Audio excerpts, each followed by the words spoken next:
Hey, everybody, and welcome to another episode of Austin Tech Connect, the podcast about the future of Austin's technology community. My name's Thom Singer, and for about 2 years, I've been working with the Austin Technology Council as we try to reinvent it, look to the future, and change things up and bring the community together. And every single week on this podcast, we have people with a local tie to Austin who tell us their story about success and give us their advice on how we all can thrive into the future. And today I'm going back into the Wayback Machine of somebody I knew like 22 years ago, back when he was a co-founder of Motive. And he also had worked as an executive at Tivoli back when I was the marketing director for the big tech law firm, Brobeck, Flager, and Harrison. He and I had crossed paths back in those days. And that is Mike Maples Jr. He is currently the founding partner at Floodgate, and he invests in radical startups, but he does it really early, and he tries to be this co-conspirator who works with them as they intend to shake things up in their industry and make things happen. And he is the author of this brand new book called Pattern Breakers: Why Some Startups Change the Future. And I haven't read the book yet, but I've been reading excerpts of it. And I thought this is important, not only to the entrepreneurs in our community, but also to those of us at ATC who are trying to shake up this organization. So I said, Mike, will you come on the show? And without even a hesitation, he said, absolutely. So Mike, welcome to Austin Tech Connect. Thanks for having me. It's a pleasure. So Mike, you lived here for about 10 years. Now you're out in the Valley, but you were here for about 10 years. When was that exactly? And let's talk about your early days of your career. Yeah. So, a lot of my family is from Austin. So my brother and sister-in-law and nieces are all there. And then my parents are both in Austin. And so we've got some roots there for sure. And then I spent 10 years as a tech guy, software guy.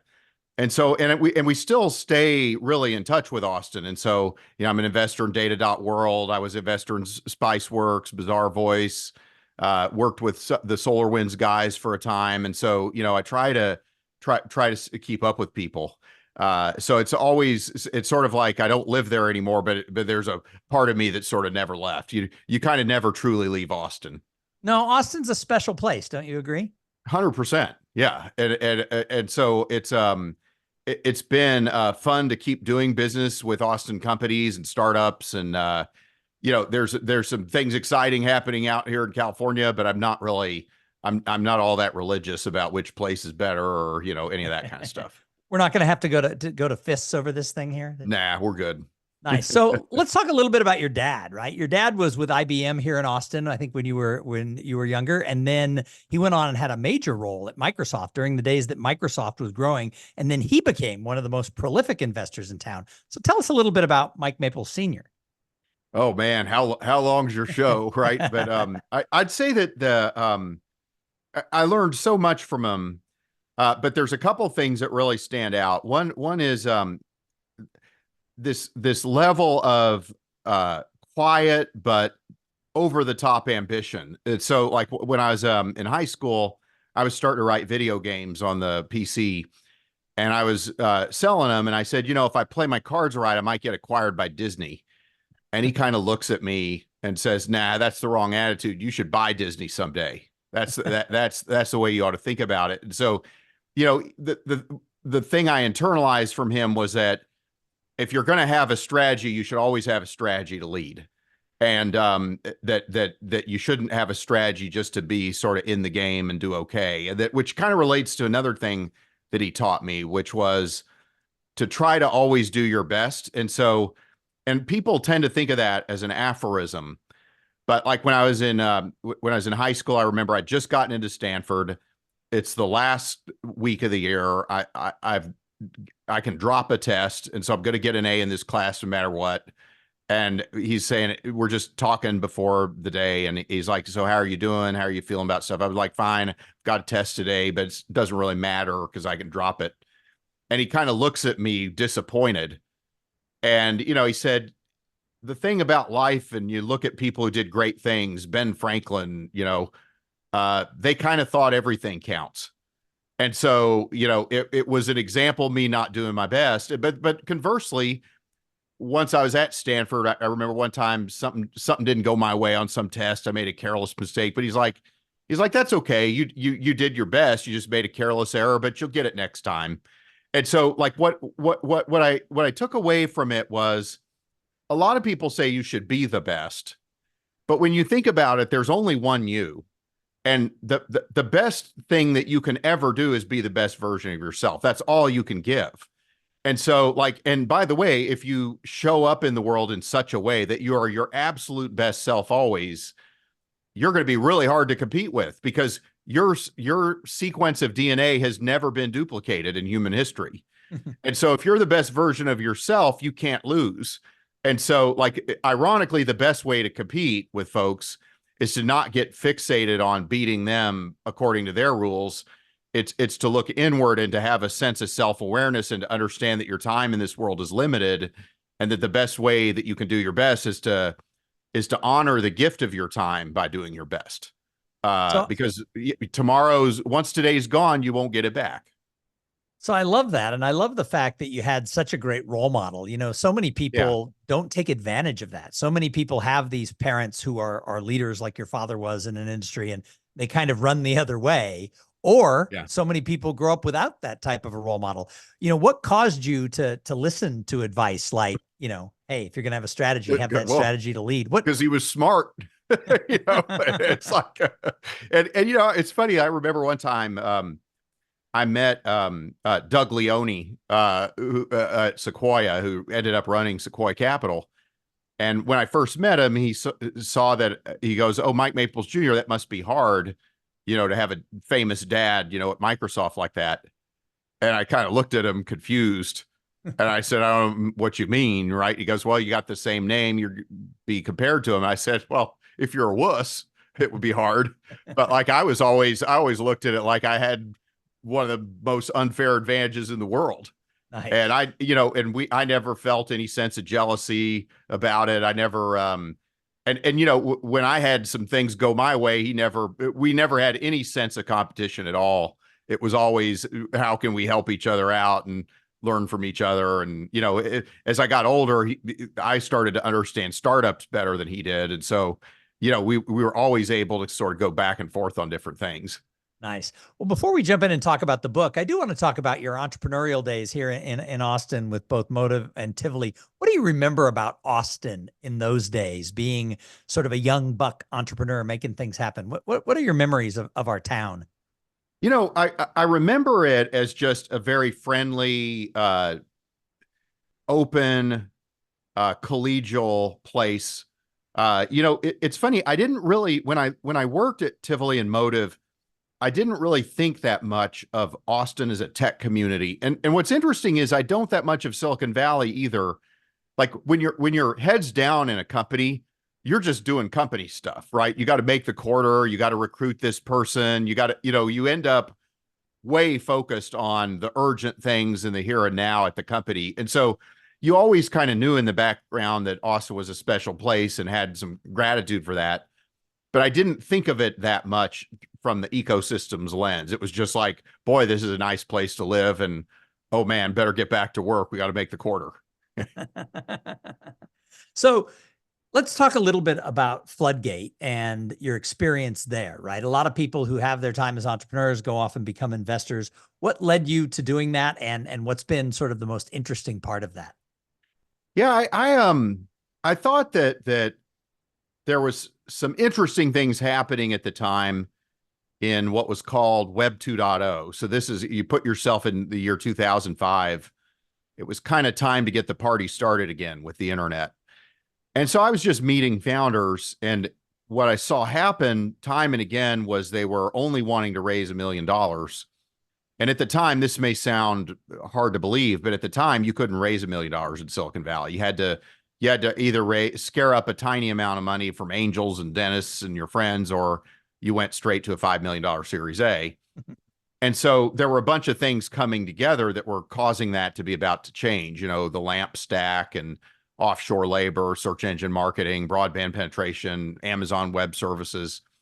And so, you know, we were about to head into this era of lean startups, and I just kind of stumbled right into the zeitgeist of it. And so I was running into these founders, and I started to say that 500,000 is the new 5 million. And I started to think, okay, well, what would happen if you raised a fund and started investing 500,000 at a time? And so that's just kind of how I got set. And one thing led to another. And before I knew it, it was a day job. So how many companies do you think you've invested in and advised over the past 20 years now? I probably do about 5 or 6 a year, new ones. So Okay. I probably people think I do more than I actually do, because I just can't I can't spend enough time with the founders if I spread my bets out too far. Sure. Well, I mean, if you do that many, I mean, you've seen quite a few things then over the past I've couple of seen my decades. share. Yeah. Which leads us to the reason I wanted to have you on the show, because I love the concept of pattern breakers and everything that is involved with breaking patterns. And you cite a couple of companies like Lyft and Twitter and a couple of others that really broke the pattern and stayed in the game even when everybody said that's never going to work, that's kind of dumb. So what led you to writing the book? What's the real concept behind pattern breakers?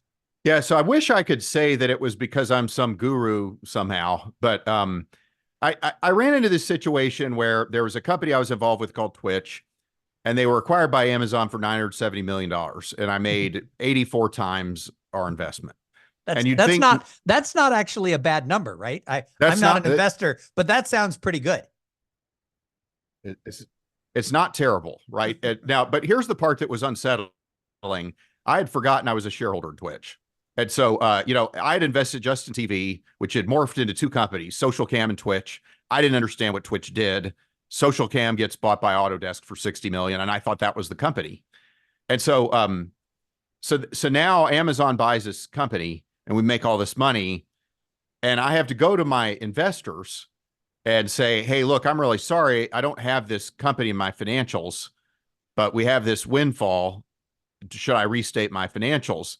And every one of my investors to a person said, "Nope, we're good. Just send us the money." In fact, John Thornton was an investor in that fund from Austin. Yep. He sent me a very fancy bottle of champagne, and so okay, that's great. But I was like, what business am I even in here? And because there was other companies where it would have been most likely to succeed, and they did all the stuff you're supposed to do, all the stuff your listeners say or hear you're supposed to do, and they would have been a case study, except for the fact that they failed. And so I'm like, okay, I should just retire before I get exposed for being a lucky fool, or I need to figure out what's really going on here. And so the book kind of is the result of spending about 4 or 5 years in this rabbit hole of trying to figure out the answer to that question. So, it's interesting because you are right. We're all told to follow the best practices, right? These Right. 10 companies did these 10 things, so you need to follow the best practices. So, I get the gist that, sometimes you got to shake things up, but what are you saying with this idea of pattern breakers? What are you really giving as advice? Yeah, so a couple of thoughts. The first thing is that I came to realize that a startup founder is a different type of capitalist. So, most capitalism is what we take for granted, corporate capitalism, and people talk about things like having a moat or having a set of competitive advantages or barriers to entry. And I realized that a startup has none of those things. Startup doesn't have anything. They've got no customers. They've got no barriers. They've got no product. And so what does a startup have? So what I realized was that startups don't create value by persistently compounding their advantages. Startups create value by radically changing the subject. And so a startup starts out with a default disadvantage because the incumbents have the advantage of the incumbency, and they've set up the rules. And so if you play by the rules as they're currently defined, you've bought into a context that's not good for you. And so no matter how well you execute, you're executing for a sliver of, uncaptured market that they've left open. So what a great startup capitalist does is they create value by changing the subject. They show up totally out of left field with a radically different idea that nobody's ever seen before. And so nobody, when they saw Lyft, said, "Oh, well, how does that compare to taxis?" And nobody, when they saw Twitter, said, "How does that compare to blogging?" And I gotta say, I gotta jump in. I remember the first time I ever saw Lyft, I thought I would never get in some stranger's car. That is the yeah. dumbest thing ever. And of course, now I can't live without Uber Well, and and Lyft. so, and like a lot of what I talk about in the book is mistakes I made that led to this. So I passed on a startup called Air Bed and Breakfast because I was like, somebody's going to get murdered in one of these. They're spending the night in somebody's house on an air mattress, and the person's feeding them Pop-Tarts the next morning. They changed their business quite a bit after I initially met them. But like I realized in hindsight, I should have made the investment. But but you highlight a really important aspect of this, which is that the pattern breaking ideas are almost always non-consensus and right. Because like when you think about it, it makes sense. Humans are conditioned to like things. And so if everybody likes your startup idea, that means it's too similar to what they already like, which means it's too much like the consensus, which means that it's too similar to the incumbents. The startup ideas that win are those that rub most people the wrong way, but have a few people say, "Oh my God, where have you been all my life? I can't unsee this." And one of my favorite examples of recent times is actually not a startup, but it makes the same point, is the Tesla Cybertruck. And so, like, when I first saw the Cybertruck launched, I thought maybe Elon was joking. I was like, I thought the same thing. yeah, I thought, is he serious? Is he really going to ship a truck that looks like that? And I'm still not 100% sure, right? But like, but you can say, I love the Cybertruck. You could say it's ridiculous. I think it's the stupidest thing I ever saw. But one thing nobody ever says is, how does that compare to Ford F-150? And so, like, you want to force a choice and not a comparison, right? Live in my future or don't. But like, you can't reconcile the two, right? And so every pattern breaking startup has an idea that nobody's ever seen before, that can't be compared to anything that's come before. And it has to be that radically different because somebody has to be desperate to buy from a startup, right? Like if somebody has a good enough alternative to the startup, they'll use that other alternative because why buy from a company that's 80% likely to go out of business?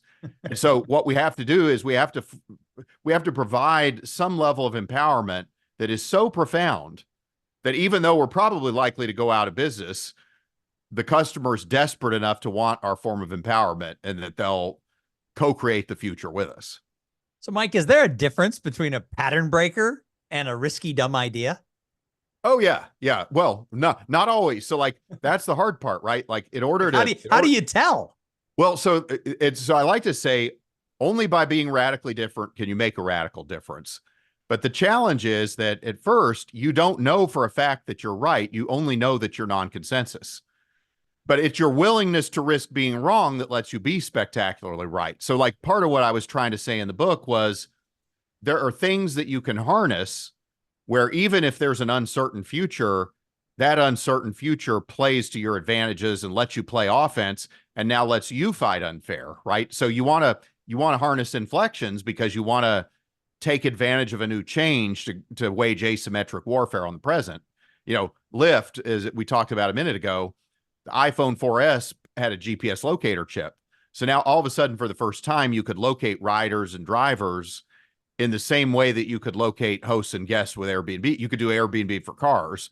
That was Lyft's insight. But the non-consensus part is exactly what you pointed out. Nobody's going to want to get in a stranger's car. That's crazy, right? But it turns out that people would, just like they were willing to stay in a stranger's house. And so it's the non-consensus thing that gives the startup its power to change the future, because in the event that you're right, you're the only person that shows up with that right idea. But you're right. Most startup ideas that are non-consensus are non-consensus and wrong. They're just wrong. But like you can't be spectacularly right without risk being wrong, because if it's like every breakthrough is undiscovered, so you can't know what the end game is going to be walking in. Any game that's knowable at the end game is an already discovered end game, which can't be a breakthrough, right? So there can't be a recipe for a breakthrough. There has to be a way of showing up in the world that leads you to a breakthrough. And so that was kind of that was the thing that vexed me for so long. And this is why a lot of startups that execute well don't succeed, because if you're pursuing an idea that doesn't have a radical upside, it doesn't matter if you do the business model canvas. It doesn't matter if you do customer development. It doesn't matter if you listen to customers, because if you're implementing a solution that's embodied by the present and that can only solve present pain in present markets, you're going to be limited to a fixed upside no matter how well you execute. So one of the things from, just my reading about some of these companies that you mentioned and some other ones that I've always said, dumb idea, and then they go huge, is there comes points where everybody, their investors, their customers, everybody's questioning them, maybe wanting to shut them down. How important is it when you have that pattern breaking idea and you really believe in it? How important is it for the entrepreneur to just keep going, to be resilient, to keep Hugely fighting? important. Hugely important. It's in two dimensions. One is, keep it. You kind of have to, I like to say, you have to be stubborn about your insight and flexible about your implementation. So like Lyft started as Zimride. And then when the iPhone 4S came out, Lyft was a better implementation of this idea of ride sharing. And but if you give up on, if you abandon your insight, there's no raison d'etre of your startup, right? There's no reason for you to exist at all. And so, you want to be flexible about the idea and the implementation and stubborn about the insight that underlies it, the thing that you know about the future. But the other thing that this brings up, Thom, is that most people should not like your idea if it's a true insight, which means that you should not listen to most people. So conventionally minded people won't like your idea. So like what happens too many times is the entrepreneur pitches a bunch of people, most of whom are conventional by definition. They raise objections to their presentation. And so then they add a slide to counter that objection. And before you know it, the poor founder has what I call a Franken deck. It's like 30 slides trying to anticipate every objection. And a lot of the objections are from well-meaning people. They're from your own advisors. But like the best startups I've found, it's more like Ocean's 11, where it's like, we're going to all rob the Bellagio Hotel together. And we're all kind of this motley crew of people who all believe in the same secret and are all co-conspirators in making that secret a reality. And so what we want in the early days is not investors and employees and customers in the traditional sense. We want those in the sense that they're co-conspirators. And the winning startups are the ones where all those types of people co-create the future together because they're the right kind of crazy together.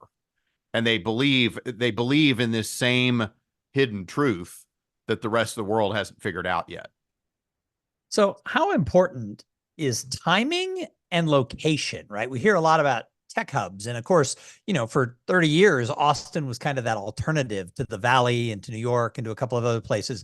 But now when you talk to people around the country, when they talk about the major places, Austin's name is thrown in the major places, and other places are showing up as sort of the scrappy, alternative tech hubs. How important is your location and your timing and I guess, and the right investor? Yeah, well, I think there's two components to that. So timing is hugely important. And this is why inflections are so important. So an inflection isn't a curve or an improvement trend, right? An inflection is a turning point. It's a change event. And so like the iPhone 4S shipped a GPS locator for the first time. You could have had the idea for peer-to-peer ride sharing before the iPhone 4S. It wouldn't have mattered because you wouldn't have been able to implement a system that embodied that. You would have just had an illusion about the future. But like the day that the iPhone 4S shipped, all of a sudden a new type of empowerment was available for the very first time. And the people who understood that quickly were in a situation to time that advance really well and deliver a breakthrough product.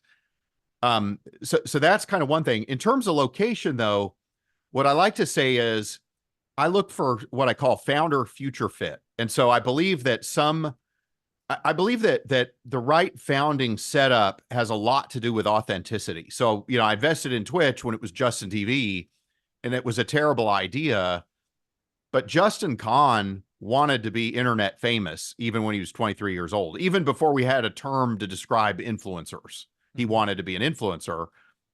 Would a 30-something person with 2 kids want to live cast his life 24/7? Probably not. Probably wouldn't want to, probably wouldn't be well suited to it. But then similarly, Kasser Younis has created this company called Applied Intuition, and all of his founding team was from like Google and Waymo and had grown up in Detroit and had worked at General Motors. And, they're trying to do these giant $100 million plus contracts with the big car companies to help them create autonomous vehicles and electric vehicles, software-defined cars.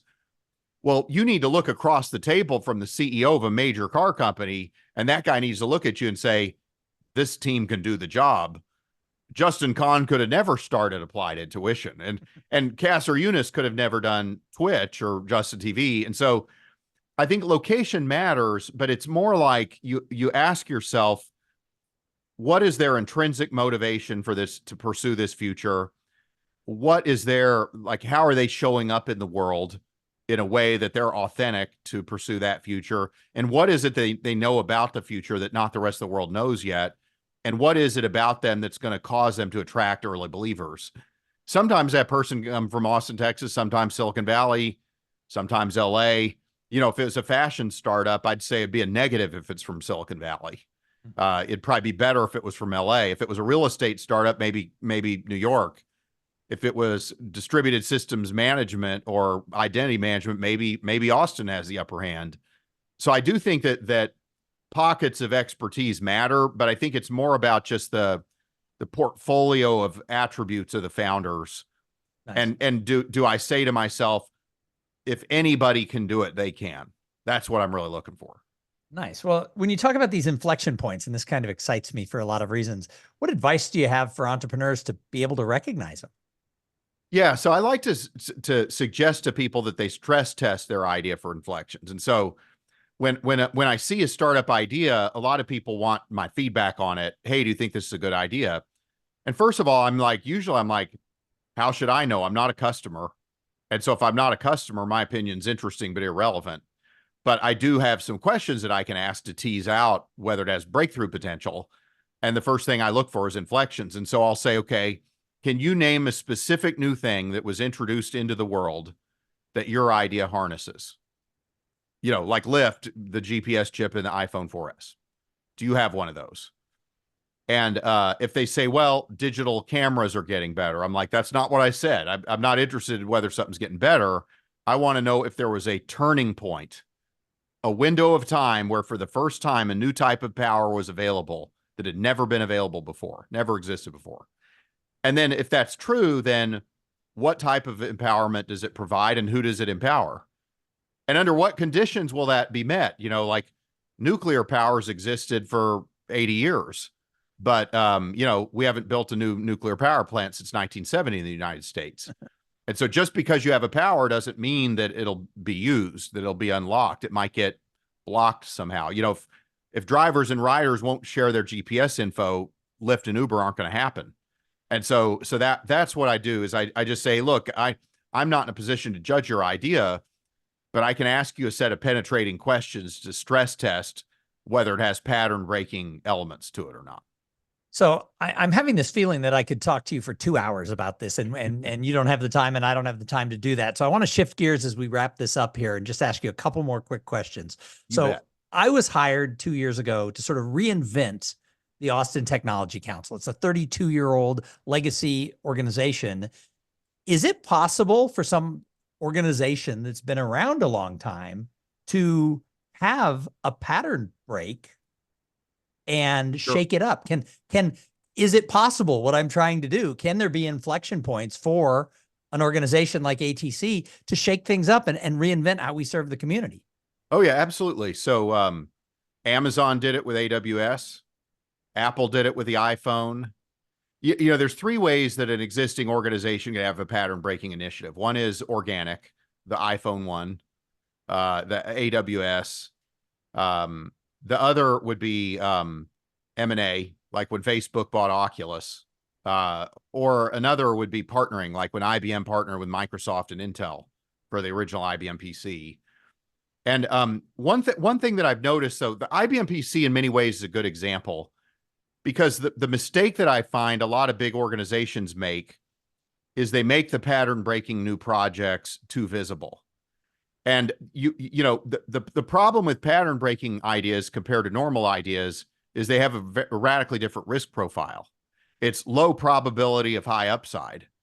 And so if you make it visible to every C-level executive, you'll become progressively more risk averse in your pursuit of the idea. So like most big corporations be better off taking some fraction of their profits and using those profits to fund ideas that are 90% likely to fail, but 100x upside if they succeed.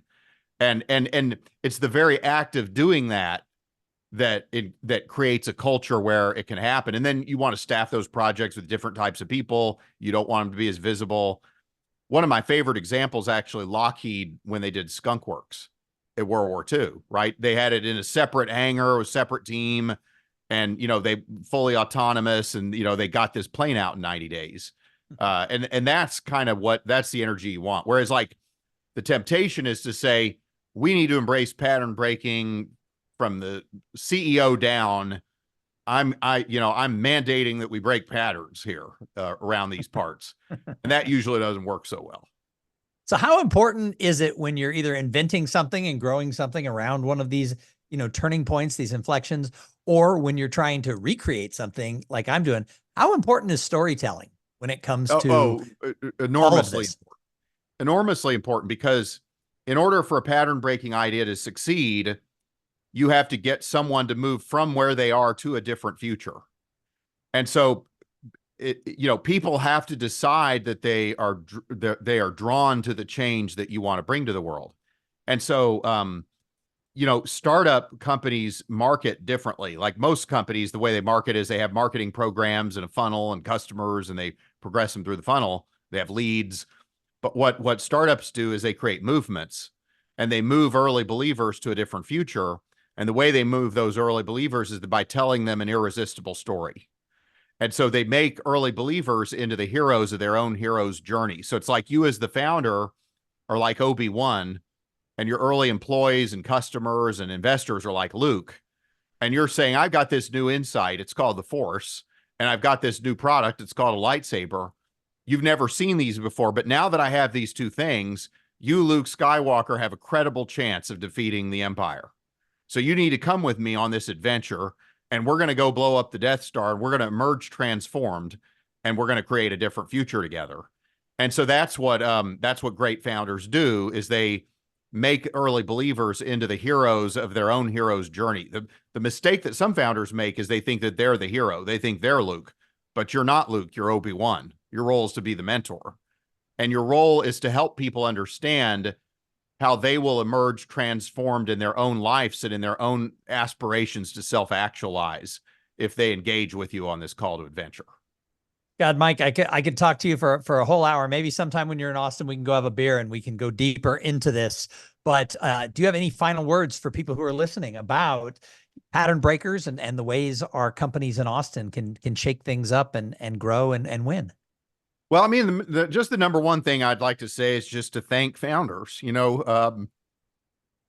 Without founders, we'd still be cavemen, cave dwellers, and we'd be running away from saber-toothed tigers and living by campfires and stuff. And so, it's the people who stick their neck out and believe that a different future is possible that give us any fighting chance to advance humanity. So, not enough people do it, and the people who do, whether they succeed or not, they're on the right side of history for trying.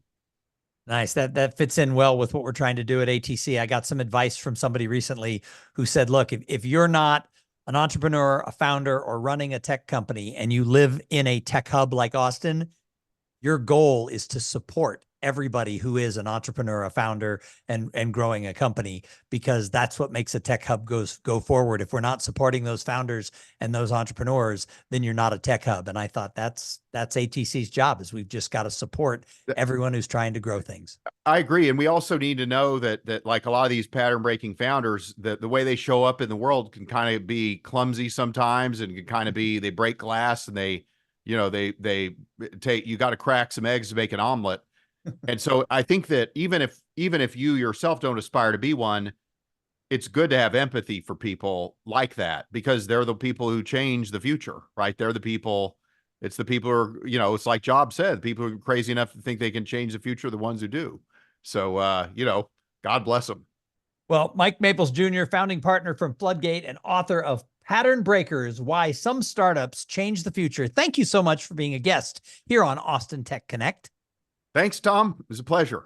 Hey, I appreciate it. And thanks to everybody who tuned in and listened. You know what? Every week we bring this podcast for you here in the Austin community. So thank you for listening. Make sure you share this podcast with everyone in the tech ecosystem who falls into your friend circle, because we want more people listening. And now's a great time to get back involved or get involved for the first time with the Austin Technology Council. I'll tell you what, we need your support so that we can keep going forward and supporting this ecosystem. So join ATC today.